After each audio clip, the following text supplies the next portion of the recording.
بسم الله الرحمن الرحيم. قال حدثني يحيى عن مالك عن نافع أن عبد الله بن عمر رضي الله تبارك وتعالى عنهما كان يأخذ الماء بأصبعيه أو أصبعيه لأذنيه.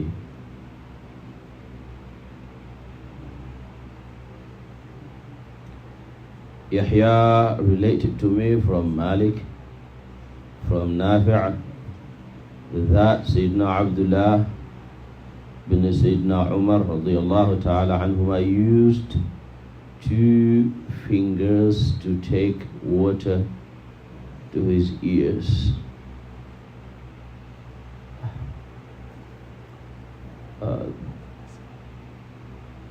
This hadith can be understood in different senses. Isa said, أَيَقْبِضُ أَصَابِعَهُ مِنْ كِلْتَا يَدَيْهِ وَيُمِرُّ سَبَابَتَيْهِ ثُمَّ يَمْسَحُ بِهِمَا الْيُسْرَى مِنْ دَاخِلِ وَخَارِجِ. So from the explanation of Isa, we can see that he would take both of his the water with both of his hands, and he would use his sababa. This finger is called the sababa. What do you call this finger in English? Huh? Index. The index. Huh? Yeah. The Arab, they used to call it the sababa, the one that you used to curse. But then it is called the al-musabbiha, the one we used to make tasbih. So that Sayyidina Abdullah used to use this one to wipe his ears. But it can also mean that he would use both fingers, meaning that he would wipe the inner part of the ear with the index and the outer part of the ears with the ibham, the thumb. That's what Imam Baji said, that it can be understood like that, as it is in the hadith of Sayyidina Abdullah ibn Abbas. We can also understand that Sayyidina Abdullah ibn Umar was one of the people who saw that renewing water for the ears. تجديد الماء لمسح الأذنين. Because some scholars see that the 2 ears are part of the head. There is even a hadith, al-udhnani min al-ras. But that hadith, to many scholars, the hadith is weak, is da'if. But what does that mean? Al-udhnani min al-ras, for some muhaddithun, for some fuqaha, they see that it means that wiping the ears is as obligatory as wiping the head, because the ears are part of the head.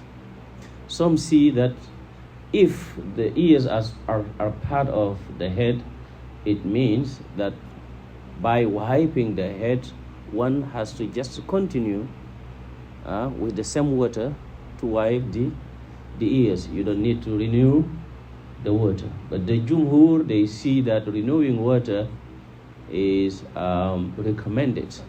The Ahnaf, they don't see that. Some of our contemporary scholars also, they don't see that. But Imam Malik, he was the student of Nafi'. Nafi' was the student of Abdullah ibn Umar. And Abdullah ibn Umar, there is a narration from him that he used to do that. We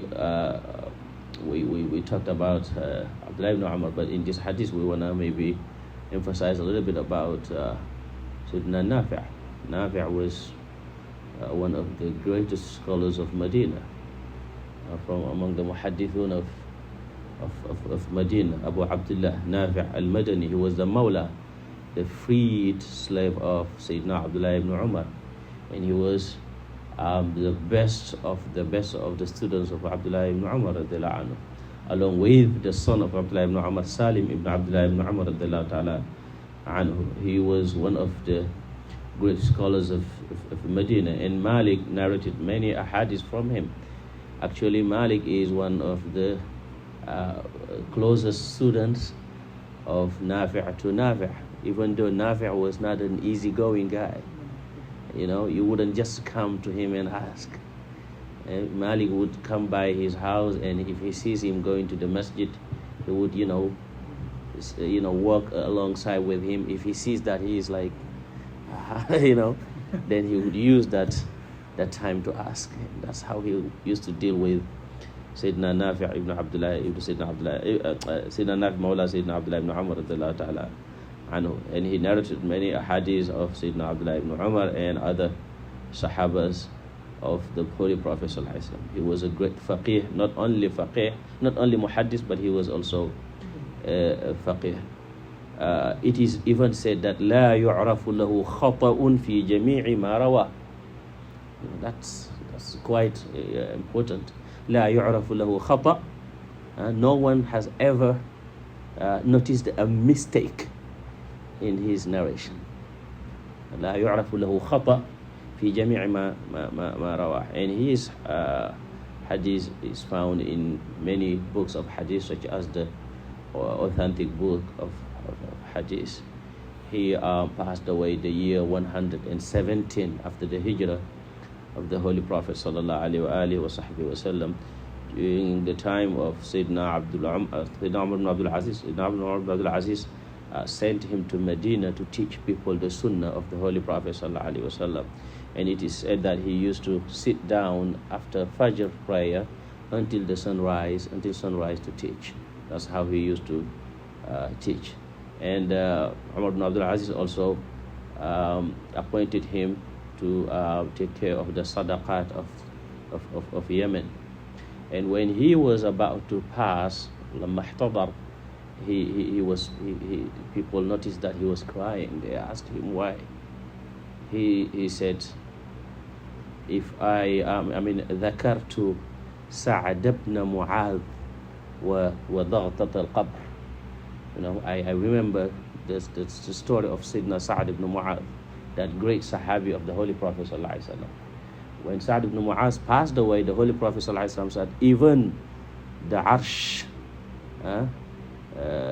felt it, was moved for the death of Sa'd ibn Mu'adh. اهتز عرش الله تبارك وتعالى. That's why the poet said, وما اهتز عرش الله من موت هالك سمعنا به إلا لسعد أبي عمرو. It has never been recorded that the arsh of Allah Ta'ala has been moved because of the death of anybody but Sa'd ibn Mu'adh.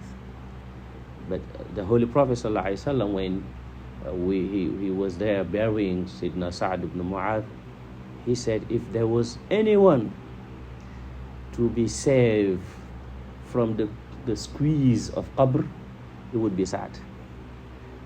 So Nafi' is saying that he remembers this hadith.